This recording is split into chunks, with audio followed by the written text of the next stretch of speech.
On the phone, we have Pro Football Hall of Famer, former Kansas Jayhawk.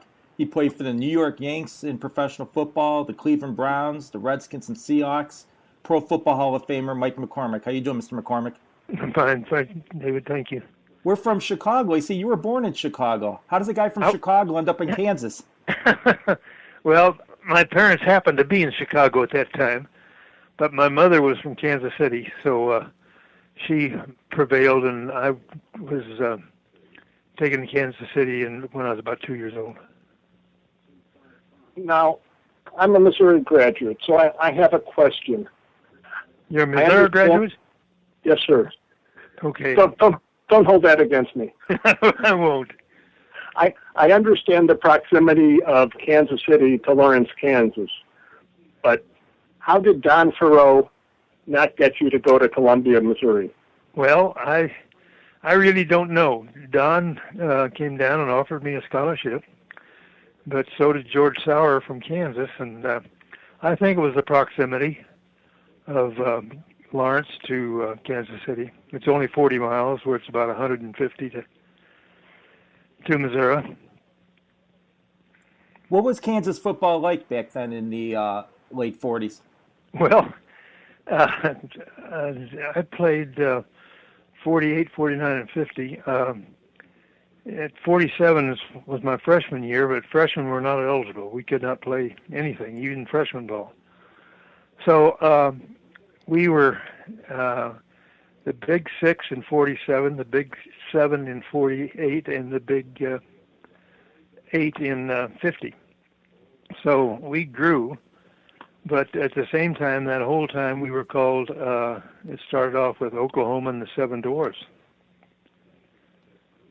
We finished up, I think second to Oklahoma once and about third to Oklahoma twice. Did Oklahoma come after you, or was it mostly Missouri and Kansas looking for you to come to school? No, no, Oklahoma did not come after me, to tell you the truth.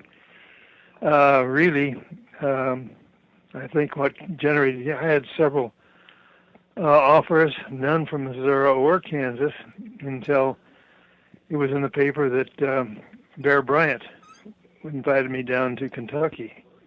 He was going to offer me a scholarship. And then all of a sudden, Missouri and Kansas got interested. But I was offered, I went to a Christian Brothers school. I was offered a scholarship at St. Mary's in Moraga, and thank God I didn't take that because they dropped football the next year. But so things worked out pretty good, going to Kansas. Then you get drafted by the New York Yanks in 51. What was going through your mind? Well, at that time, the draft was not anywhere as big as it is, and I'll never forget the Kansas City Star had a sports editor who was definitely anti-professional. He thought the professionals were the big fat guys and with the big fat cigars, in the back room and all that. So when the draft came, there was a small piece just added in a box on the sports page that said area boys drafted. And there was myself and John Cadillac from Missouri and Ed Stevens from Missouri were the only ones from that area that were drafted. So I really didn't know anything about the draft or being drafted. About 6 weeks later, one of the assistant coaches came out, and I was coaching at Kansas at spring practice, and came out and wanted to sign me then.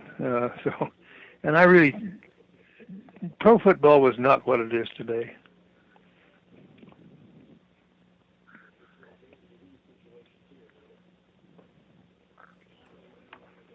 With the when you ended up joining the Browns in 54, what was it like then playing with the Browns? Because they were a more established NFL team. Well, it was something. I was, as you said, I was drafted by the New York Yanks, and then I was inducted into service and went into the Korean conflict. And while I was there, I was traded from that franchise, New York franchise, moved to Dallas.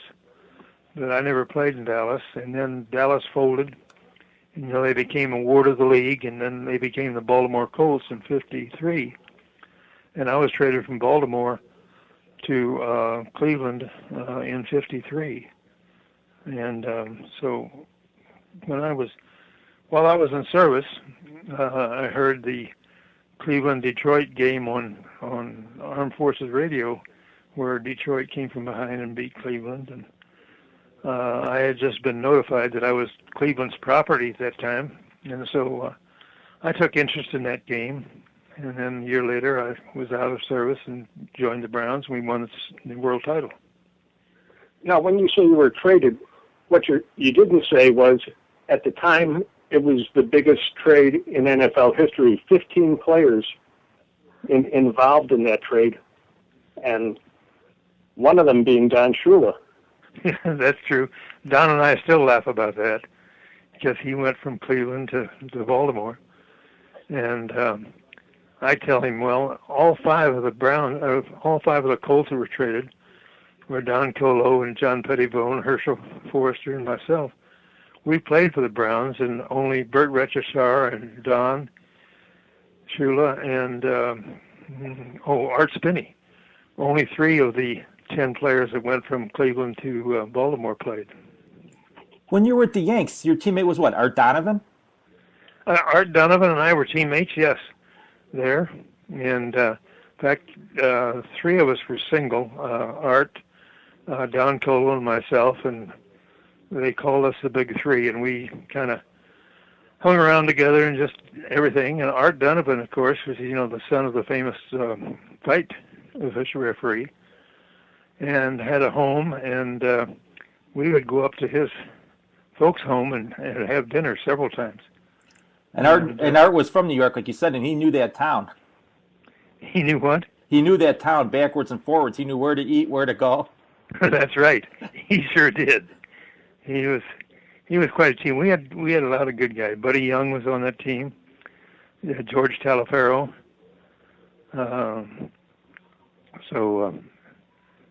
Our quarterback was Bob Solari.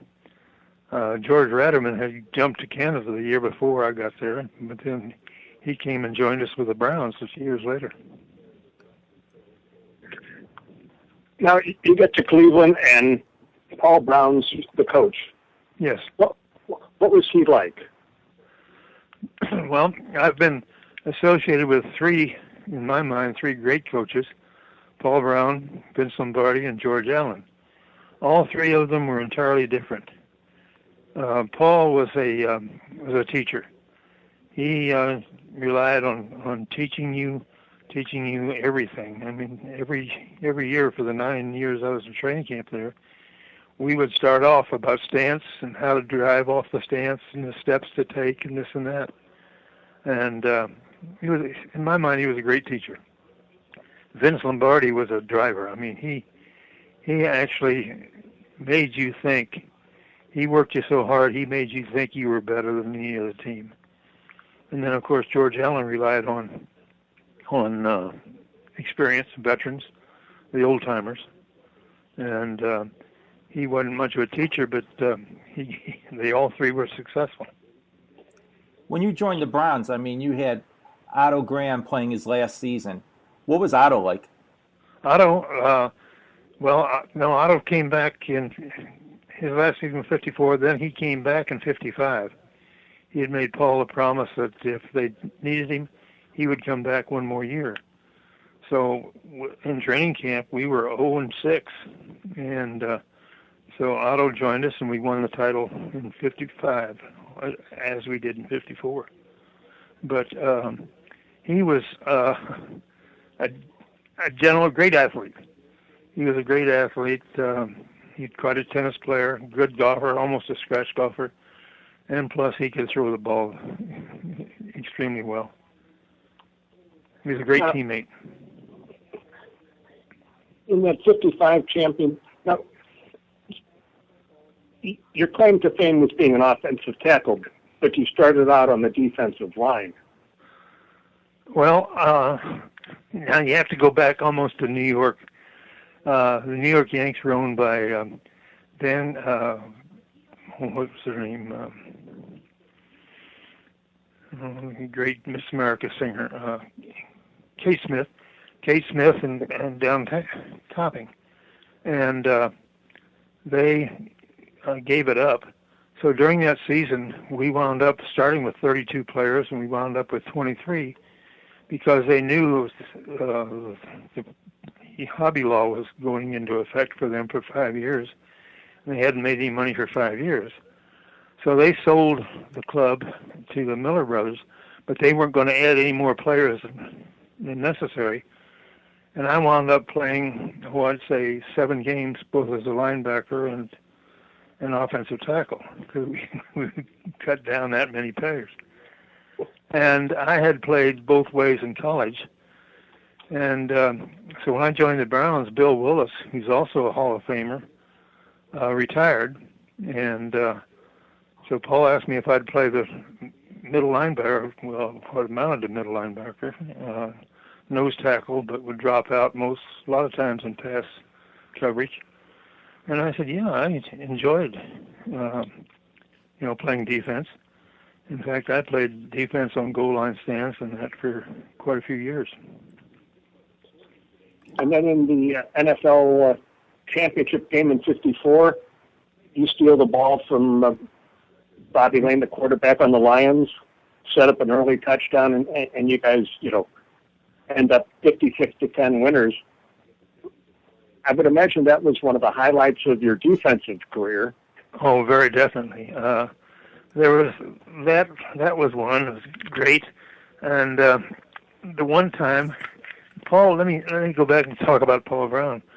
Paul was one who was not very complimentary. You did your job, and he respected you for that. But he never offered much praise for you. And we were playing the Philadelphia Eagles. We were ahead 6-0, and late in the game, this was in '54. Late in the game, they got the ball on the 3-yard line, and so it's the only time that Paul singled me out. I made a tackle for a 1-yard loss on the first down. Made the tackle for a 1-yard loss on the second down. Third down came up, and they were nervous and jumped outside, so it became 4th and 6. And then I knocked down a pass. It was one where I dropped out as a linebacker. I knocked down a pass in the end zone, and we won the game 6-0. So Paul always gave me credit of winning that. And I think that having him, give me credit in front of the whole team, I think, was a highlight of my career with Cleveland. The stealing of the ball from Bobby Lane was good, but it was just one play, and didn't get much accolades from Paul. Art Donovan mentioned he tackled Bobby Lane one time, and he looked at Bobby and said, "Bobby, were you drinking at halftime? I could smell the alcohol on your breath." And Bobby goes, "I was drinking at halftime, not last night." Bobby was a notorious rounder, and you can go any place, and if you start talking about Bobby Lane, they're going to have stories about him and his cavorting at night. And Paul Brown, he tried to use the headset to call in plays, and Bert Bell basically banned that. Well, I don't know whether he had the radio helmet, the first one. And I don't know whether it was banned, but he rotated guards. And then when he tried to use the radio helmet, and we tried it in the Rubber Bowl in Akron, Ohio, and George Ratterman is the quarterback at that time. So all of a sudden he gets a perplexed look on his face, and he looks over at Brown and calls timeout, and he goes over and tells Paul. He said, "Paul, I'm getting directions for cabs to go pick up somebody at so-and-so and so-and-so." So they had got the wrong channels on, so that ended the radio helmet at that time. That was in 1956. Shortly thereafter, a running back comes out of Syracuse University, a guy named Jim Brown. Did you know from training camp that this guy was going to be as good as he was? Well, I don't know if you knew that. But when Jim reported at the training camp, he's 6'3". He's 230 pounds. He's got a 32-inch waist. He's got thighs that are about 21 inches around in circumference. What a physical specimen. He's just a great athlete and could run quickly, strong. And it didn't take long before everyone was impressed with Jim Brown. You went from one Hall of Famer to the other. You had, Marion Motley, then Jim Brown, then Leroy Kelly? That's right. And Bobby Mitchell. And Bobby Mitchell. Yeah. You had 4 Hall of Famers you blocked for. Yeah, Bobby Mitchell was the co-back with Jim during most of my time there. Jim Brown messed that up, though. I mean, he should have been giving both of them the ball there, but he didn't use Bobby Mitchell properly with the Browns. Well, I think when Bobby was traded to Washington, they put him at the right position as a flanker. But he was a heck of a running back and a great compliment to Jim Brown. Jim was no doubt about it, the quality running back for the Browns at that time. But Bob was a fine compliment to him. Now, after Otto Graham, Milt Plum comes in at quarterback, and then a little bit later on, as a backup quarterback, you had Len Dawson on the sidelines. Yes, that was quite a thing. I don't know what happened, but Paul just decided to let Lenny go, and we had Nanowski and Milt Plum, right? But Lenny came to the American Football League and made quite a name for himself. I think the Steelers cut Lenny too. It wasn't just the Browns that messed up. I think the Browns drafted. Oh, excuse me, take it back. The Browns were going to draft Lenny, and instead they drafted Jimmy Brown. And then later on, when the Steelers cut Lenny, the Browns picked him up and signed him. And then Paul cut him, but I don't know why, because Lenny was a fine player. You had a fine player in defense who became a great coach, Chuck Noll. Chuck Noll. Chuck was another one who played offense. He played right guard when I played right tackle. And then he went to being a linebacker later on in his career. Yeah, he was, he used to call Chuck Newt Knowledge because he was as smart as could be. Anything we wanted to talk about, Chuck was an authority on. And at left tackle, you had another future Hall of Famer, Lou Groza. Lou was something, yes. We had quite a few Hall of Famers, but Lou was, I guess, maybe my mentor. He played left tackle, and he was just the grand old man of the Browns. He just took care of every young guy. Paul Brown said that you were the best offensive lineman he ever coached, and you could handle Gino Marchetti better than anyone. What did you think about that? Well, I think it was a heck of a compliment, but Gino Marchetti was my nemesis.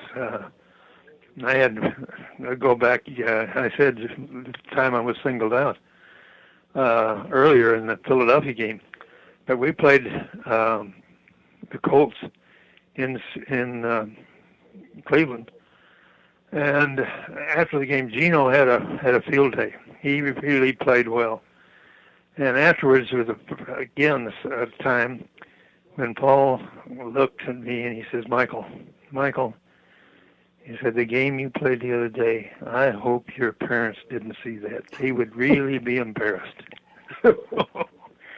Yeah, Gino, but then years later we played the Colts, and I had a real good day against him. And, of course, we had Jimmy Brown by that time, and we featured the running game as much as the pass. Gino was the best pass rusher I think I've ever seen. Was he your toughest opponent to go up against? No doubt about it, yes.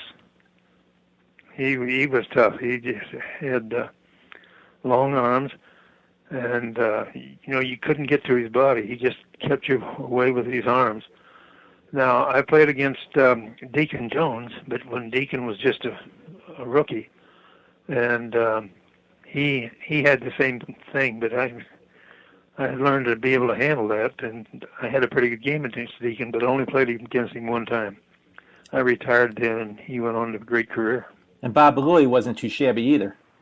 Bob Lilly was. He was the tackle on the other side of the line, but he was very good. I mean, because back then, Lilly, Marchetti, Deacon a little later on, and Doug Atkins were the top linemen out there. That's right, Doug, and I played with Doug. He was a guy that, I'm glad he played for the Browns at that time, because he had the same qualities of Gino. How did you know when it was time to call it a career? Oh, it was more a family. We have 4 children, and I went to training camp.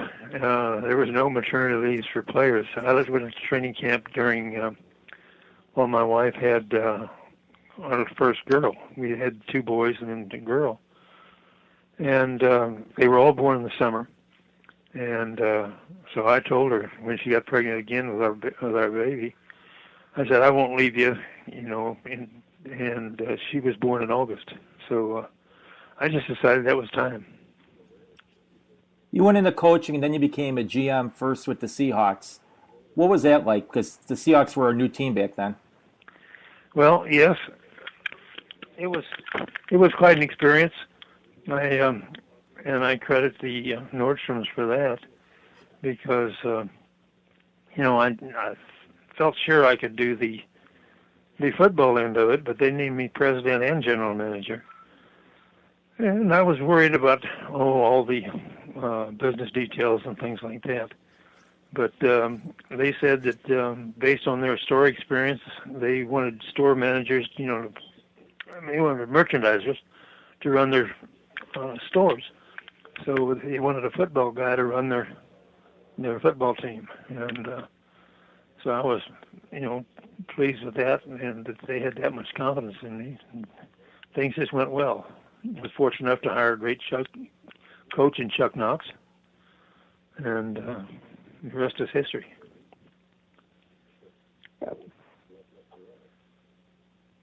Well, did you ever wonder why you didn't end up as an assistant coach with Cleveland?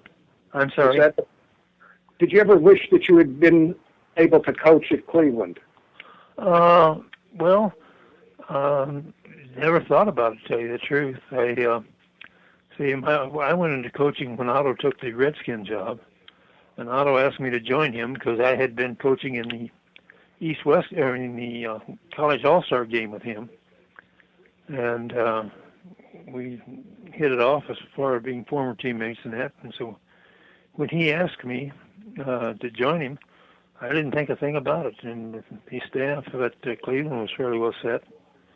My old line coach was still there, so I really never gave it a thought.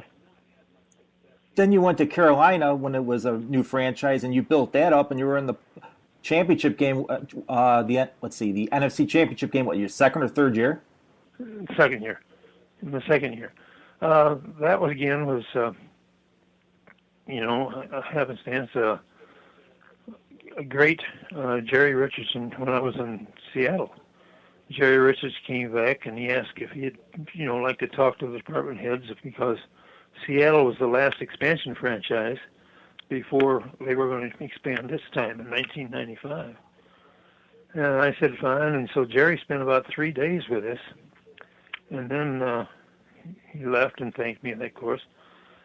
And then when Bering fired me, he said I was too much like the Nordstroms, so he let me go.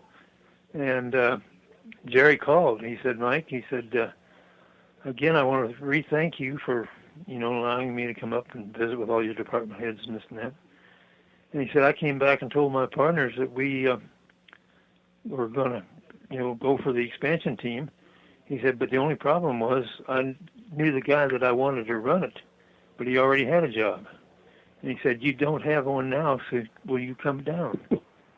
So I was out of work that year and for 2 weeks, and I joined the Carolina Panthers. And between Jerry and Mark, his son, and myself, we got the franchise and then expanded it. And that was, I think, perhaps the most fun I ever had, because I hired the whole organization. built the stadium, had the stadium going, doing with the state legislators and the league officers and things like that. And it was quite an experience, and I really enjoyed it. It's just too late. It's too sad that it came so late in my life. Well, it's not a bad chapter to have later in your life, though. No, I'm tickled with it, and the fact that we went to the championship game, in our second year. We lost to Green Bay up there, but at the same time, it was really a great experience, and a lot of good young kids, made that franchise, made the bed of that franchise. And you hired a pretty good coach there in John Fox. No, I didn't hire John. Not John Fox. I mean, Don Capers. Right, Don Capers. Yes, he was basically a defensive coach, and is doing a great job with Green Bay now. When you went in the Hall of Fame, what was going through your mind? A lot of things. Just sitting there on a stage, you think about so many things that happened in your lifetime. So many people that had a piece of it. I think we had at De La Salle when I was there. We had a coach who came over, and he was a basketball coach, and he was supposed to coach, all sports.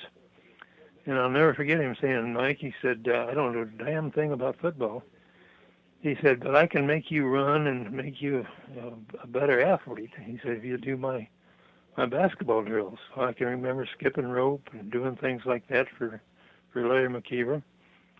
And then my senior year, they hired Godfrey Kobitz, who was a good football coach. And he came in, and I think he perfected whatever I became as far as football player. And it was that senior year that got me those scholarship offers, and then, as they say, the rest is history. So I was thinking of those people and so many that helped me along the way. Who was the best player you ever saw? Oh, boy. The best player I ever saw. I would say Jim Brown was the best athlete I ever saw. Best player. Gee, there's so many. When you play that long. Because most people say Jim Brown from that era. Another name I heard brought up was Sammy Baugh, because he did it all: offense, defense, punted. Sammy did, but I was unfortunate enough that I never saw Sammy play. Never played with him. Heard about his exploits, when I went with the Redskins about 15 years after he retired, and they still talked about Sammy Baugh, but I really don't know. I would have to go of all the players that I played with and against would be Jim Brown. The lineman would be definitely Gino Marchetti.